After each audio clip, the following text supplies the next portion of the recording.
دو ذریعے ہیں، وابتغوا الیہ الوسیلہ، وسیلہ تلاش کرو، وسیلہ ڈھونڈو، وسیلے دو ہیں، وسیلے دو ہیں، ہم دو وسیلے مانتے ہیں۔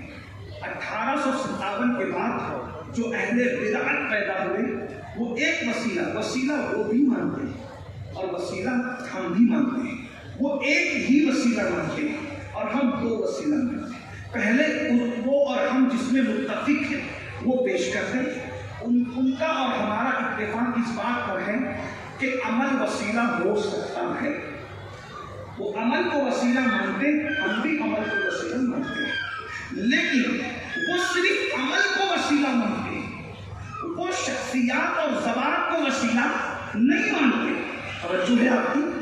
ہاں، اس بات کو آپ کو سناٹے میں ہی سننا چاہیے کیونکہ یہ بات سروں پر ہی رکھی جانے والی ہے، لیکن اگر بات سمجھ میں آ رہی ہے تو آپ کی طرف سے کوئی اشارے ہونے چاہیے کہ آپ کو بات سمجھ میں آ رہی ہے۔ ہاں، وہ لوگ وسیلہ 1857 کے بعد کون لوگ پیدا ہوئے آپ اچھی طرح جانتے ہیں، تو وہ لوگ صرف عمل کو وسیلہ بناتے ہیں اور ہم عمل کو بھی وسیلہ بناتے ہیں اور شخصیات کو بھی وسیلہ بناتے ہیں۔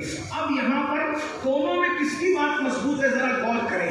وہ کہتے ہیں نماز وسیلہ ہے، روزہ وسیلہ ہے، حج وسیلہ ہے، صدقہ وسیلہ ہے، زکوٰۃ وسیلہ ہے، نیک اعمال وسیلہ ہے، اس میں ہمیں ان سے کوئی اختلاف نہیں ہے، بالکل عمل وسیلہ ہے۔ لیکن ایک بات بہت خوبصورت ہے جو ہمارے جماعت کے بڑے عظیم عالم دین حضور مجاہد ملت رحمۃ اللہ علیہ کا ایک شخص سے مناظرہ ہوا، اسی جماعت کے ایک آدمی سے مناظرہ ہوا، اس نے کہا کہ آپ لوگ جو ہے وہ مشرک ہیں، آپ لوگ مشرک ہیں، تو آپ نے فرمایا ہم کیسے مشرک ہوئے؟ تو کہا تم لوگ اللہ والوں کو وسیلہ بناتے ہو، تم کس کو وسیلہ بناتے ہو؟ نبی وسیلہ ہے، علی وسیلہ ہے، صحابہ وسیلہ ہے، غوث پاک وسیلہ ہے، غریب نواز وسیلہ ہے، بابا فرید وسیلہ ہے، یہ وسیلہ یہ وسیلہ یہ وسیلہ، تو تم انسانوں کو اللہ والوں کو وسیلہ بنا کر مشرک ہو گئے۔ انہوں نے کہا بہت ٹھیک، اگر یہی بات شرک کے لیے ہے تو چلے ٹھیک ہے، لیکن تمہارا وسیلہ کہوں تو کہا نماز ہمارا وسیلہ،